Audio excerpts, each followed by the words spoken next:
আসসালামু আলাইকুম, সবাই কিরাম আছেন? আশা করতেছি ভালো আছেন।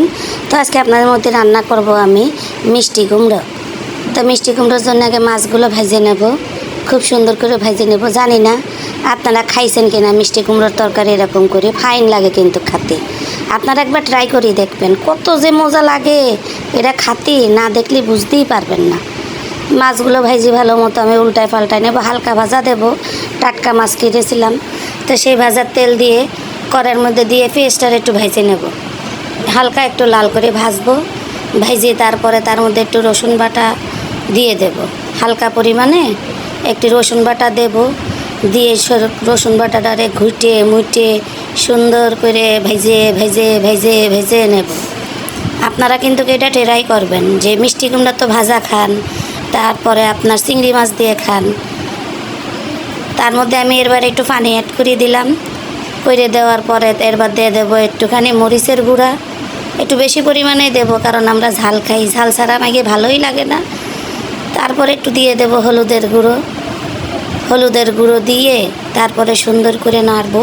আর যা কতিলাম, চিংড়ি মাছ দিয়ে তো মিষ্টি কুমড়ো খান, তো এরকম করে একবার অন্যান্য মাছ দিয়ে এরকম তরকারি রাইন্দে খাবেন, খাইয়ে দেখবেন কিরাম মজা লাগে, এক থাল ভাত খেতে পারবেন। মশলাটা কষানোর পরে আমি কি করলাম, মিষ্টি কুমড়োটা দিয়ে দিলাম, দিয়ে এবার সুন্দর করে মিষ্টি কুমড়োটা একটু নেড়ে নেব। নেড়ে চেড়ে নিয়ে একটু লবণ দিয়ে দেব, লবণ দিয়ে একটু নেড়ে চেড়ে নেব।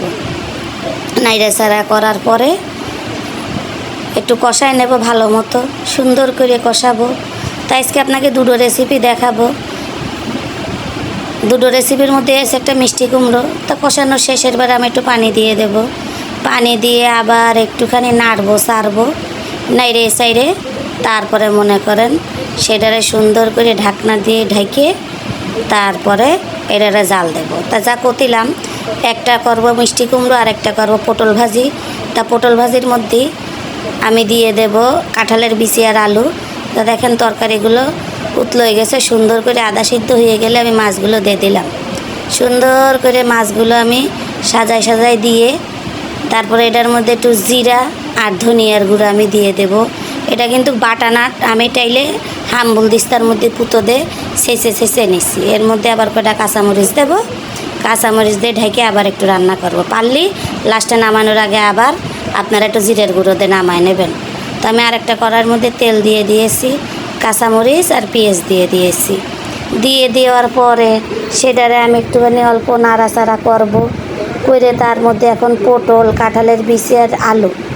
জানি না কাঁঠালের বিচিতে কেউ পটল ভাজি খাইছেন কি না, তো একবার একটু খাইয়ে দেখবেন, খাতে কিন্তু অনেক মজা লাগে, খুব মজা লাগে পটল ভাজি খাতে। এরকম করে ট্রাই করবেন। কাঁঠালের বিচি তো কাটতে বহুত কষ্ট, তা আপনারা পুতো দিয়ে ছেঁচে তারপরে কাঁঠালের বিচির খোসাটা ছাড়াই নেবেন। এবার একটু লবণ দিয়ে দেবো, লবণ দিয়ে আবার একটু নাড়ি চেড়ে নেব।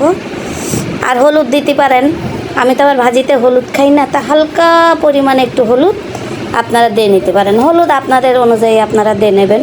আমি সচরাচর ভাজিতে খুবই কম হলুদ দিই। তো আমি একটা থাল নিয়ে নিয়েছি, থালের মধ্যে কটা ভাত আর একটি মিষ্টি কুমড়া, লোভা সামলাতে পারিনি, তাই আমার আগেই খিদে লেগে গেছে। তা খাইয়ে দেখলাম, ওয়াও, সেই স্বাদ। ট্রাই করবেন আপনারা অবশ্যই। আল্লাহ হাফেজ।